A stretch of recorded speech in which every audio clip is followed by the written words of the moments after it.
అదేవిధంగా ఇశ్రాయేలీలకి ఐగుప్తి అని అంటే గుర్తొచ్చేది ఏంటి తెలుసా?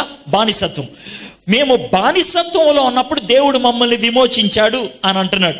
అయితే మీరు అనుకోవచ్చు, ఏమండి బాబు మాకు అలాంటి సమస్య ఏం లేదు, మా అమ్మ నాన్న మాకున్నారు, చక్కగా వండి పెడుతున్నారు, తిని తిరుగుతూ ఉంటాం, మేము తిని తొంగుంటాం, మేము తిని బాగా ఆనందిస్తూ ఉంటాం, మాకేముందండి బాబు, మాకేమన్నా బానిసత్వం ఉందా, ఇది మాకేం వర్తిస్తుంది అని మీరు అనొచ్చు. కానీ నేనేమంటాను తెలుసా, బానిసత్వం అనే దానికి బైబిల్లో వేరే రకమైనటువంటి నిర్వచనం ఇచ్చారు.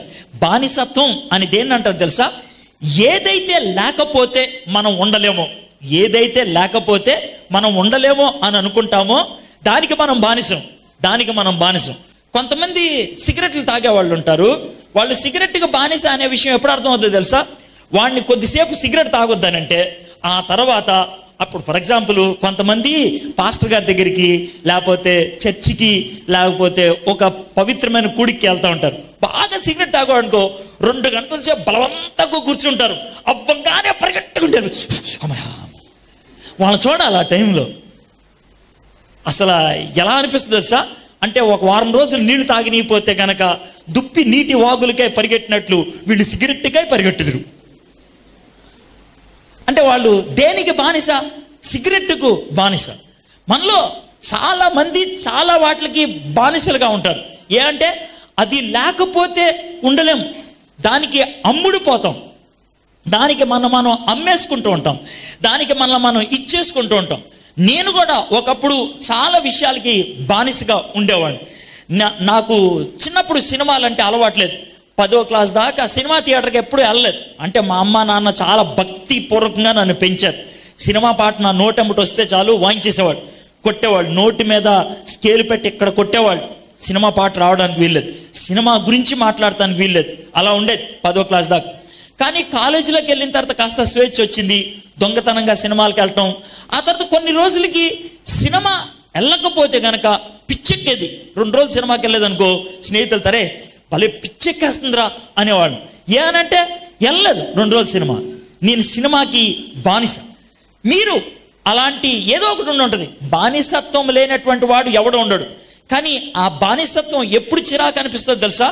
2 సందర్భాల్లో బానిసత్వం చాలా చిరాకు అనిపిస్తుంది. ఒకటి, అది లేనప్పుడు మనలో కనబడేటువంటి వెలితి, అది లేనప్పుడు మనలో కనబడేటువంటి వెలితి. రెండోది, అది అనుభవించడం బట్టి మనలో వచ్చేటువంటి నష్టం, అది అనుభవించడం బట్టి మనలో వచ్చేటువంటి నష్టం. మందు కొట్టేవాళ్ళు అనుకోండి, మందు లేనప్పుడు ఒళ్ళంతా నొప్పులు అనిపిస్తాయి, మందు కొట్టిన తర్వాత వేరే రకమైనటువంటి సమస్యలు వస్తూ ఉంటాయి. అదేవిధంగా బానిసత్వానికి 2 రకాలైనటువంటి సమస్యలు ఉంటాయి. మన అందరం ఐగుప్తులో ఉన్న వాళ్ళమే. అయితే ఈ మాట చూడండి, ఐగుప్తులో నుండి ఇశ్రాయేలు, అన్య భాష గల జనుల్లో నుండి యాకోబు బయలు వెళ్ళినప్పుడు అంటే వాళ్ళంతటా వాళ్ళు వచ్చేసారా? మీకు తెలుసు కదా, ఐగుప్తులో నుంచి దేవుడు బయటికి తీసుకురావడానికి ఎన్ని పనులు చేయాల్సి వచ్చింది, 10 తెగుళ్ళు పంపించాల్సి వచ్చింది. చివరికి ఫరో అరే బాబు నీ ప్రజలు తీసుకొని నువ్వు పోరా అని పంపించేదాకా దేవుడు ఫరోని చిత్రహింసలు పెట్టాడు, చాలా రకాలైనటువంటి శ్రమలు పెట్టాడు. ఆ శ్రమల గుండా వెళ్ళినప్పుడు ఇక మీరు వెళ్ళిపోండి అని అనిపించాడు. అంటే దేవుడు ఐగుప్తి రాజు యొక్క ఫరో యొక్క కబంధ హస్తాల నుంచి విడిపించాడు. అందుకే మాట చెప్పాడు, దేవుడు మమ్మల్ని బయటికి తెచ్చాడు, దేవుడు మమ్మల్ని బయటికి తెచ్చాడు. దీని నుంచి నేను ఒక పాఠం నేర్చుకోదలుచుకున్నాను. ఏంటి? నా జీవితంలో అనుభవించాను, ఇశ్రాయేలీలు అనుభవించారు. ఒకవేళ మీరు అనుభవించకపోతే ఈరోజు మీరు అనుభవించగలుగుతారు. ఏంటి తెలుసా? మీరు ఏ బానిసత్వంలో ఉన్నా, అది ఎటువంటి అలవాటు అయినా, ఎటువంటి చెడు బుద్ధి అయినా, ఎటువంటి చెడు సంబంధం అయినా, ఈరోజు మీరు దేవుని దగ్గరికి రాగలిగినట్లయితే అది ఎంతో శక్తివంతమైంది అయి ఉండొచ్చు.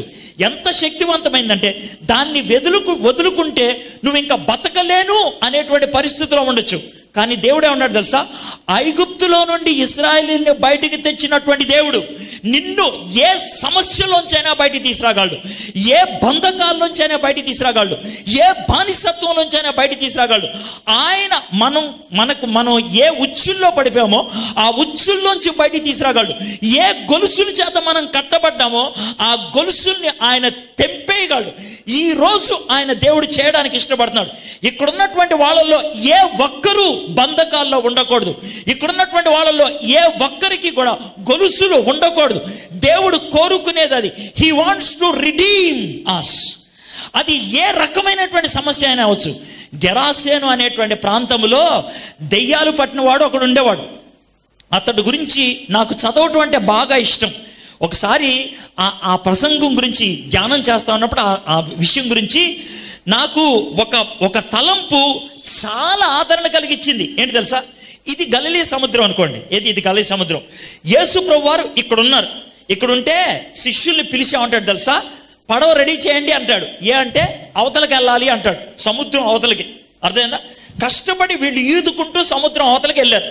అక్కడికి వెళ్ళిన తర్వాత యేసు ప్రభు చేసిందల్లా ఏంటి తెలుసా, సమాధుల్లో ఉన్నటువంటి ఒక దెయ్యం పట్టిన వాడిని స్వస్థపరిచి ఆ తర్వాత ఏమంటాడు తెలుసా, పడవెక్కండి వెనక్కి వెళ్ళిపోదాం అంటాడు.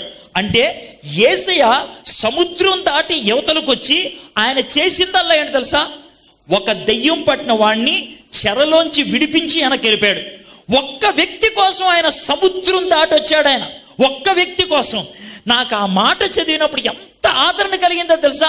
దేవుడు జనాన్ని చూసేవాడు కాదు, దేవుడు మనిషిని చూసేవాడు. నిన్ను వ్యక్తిగతంగా చూస్తాడు ఆయన. నువ్వు 10 మంది ఉన్నారా, 1000 మంది ఉన్నారా, 1,00,000 మంది ఉన్నారా, 1,00,00,000 మంది ఉన్నారా, ఆయనకు అనవసరం. ఒక మనిషి ఉంటే చాలు.